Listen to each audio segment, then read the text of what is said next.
Very good morning to all of you.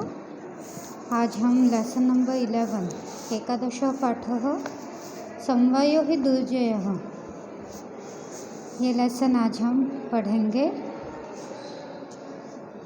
इस lesson का अर्थ ये है कि एक समूह संगठन मिलकर कठिनता से जो जीतने योग्य कार्य होता है उसे एक समूह संगठन आराम से कर सकता है। शब्दार्थ पर आते हैं। पूरा पहले या फिर पुराने समय में शुंड से नीडम घोंसले को विशीर्णानि नष्ट हो गए।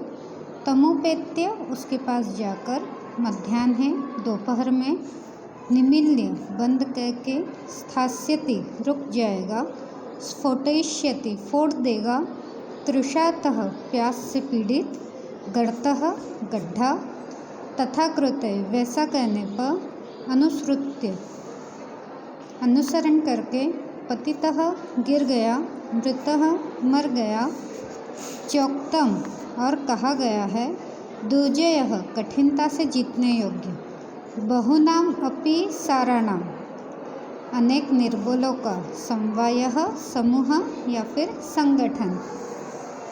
लेसन पर आते हैं। इस लेसन की स्टोरी कुछ ऐसी होती है कि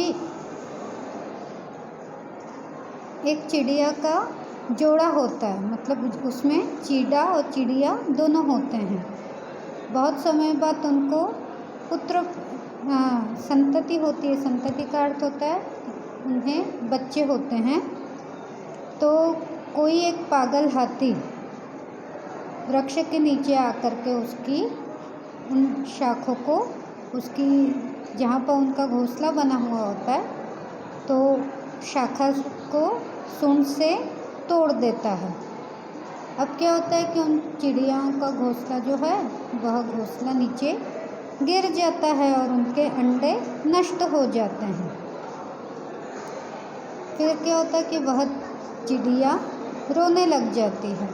उसके रोने को सुनकर, उसके विलाप को सुनकर एक काष्ठकुट का अर्थ होता है कठफोड़वा उससे उसके दुख का कारण पूछता है कि तुम क्यों रो रही हो। चिड़ियाओं ने कहा कि एक दुष्ट हाथी ने हमारी संतति को या हमारे बच्चों को नष्ट कर दिया।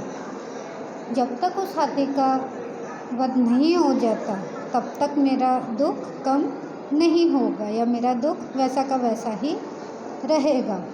तब कठफोड़वा उसे वीणारवा नामक मक्खी के पास ले जाता है। उन दोनों की बातों को सुनकर मक्खी कहती है कि मेरा एक मित्र है जो मेंढक है और उसका नाम मेघनाद है, तो हम शीघ्र ही उसके पास चलते हैं और उससे बातचीत करते हैं। फिर वो तीनों मिल कर के मेघनाद के पास जाते हैं और उसे पूरा अपनी कहानी सुनाते हैं। अब क्या होता है कि वो मेघनाद उसे कहता है कि जैसा मैं कहता हूँ वैसे ही तुम करोगी।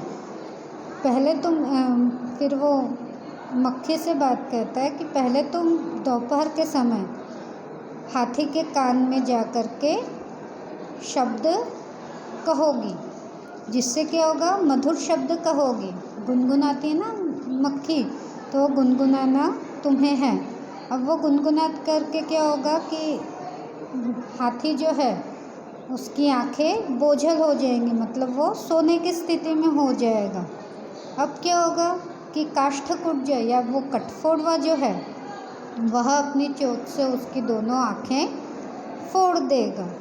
अब थोड़ी देर पर ही क्या होगा कि जैसे ही उसकी आँखें फूटेंगी तो क्या होगा कि उस हाथी को पानी की प्यास लगेगी और वह जलाशय में की तरफ जाएगा।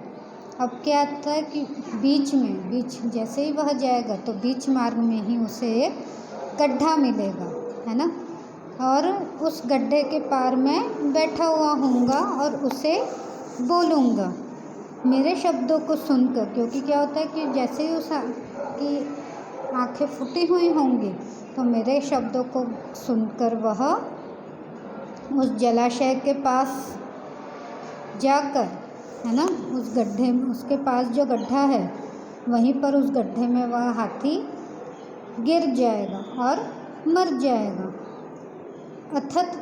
इस तरह से हम इसी तरह से दूसरे दिन ही, जैसे ही दोपहर में कहा गया, मेघनाथ के अनुसार जैसे जैसे कहा गया उन सभी ने वैसा वैसा काम किया और अंत में क्या हुआ कि वह जो हाथी था वह उस गड्ढे में गिर गया और मर गया।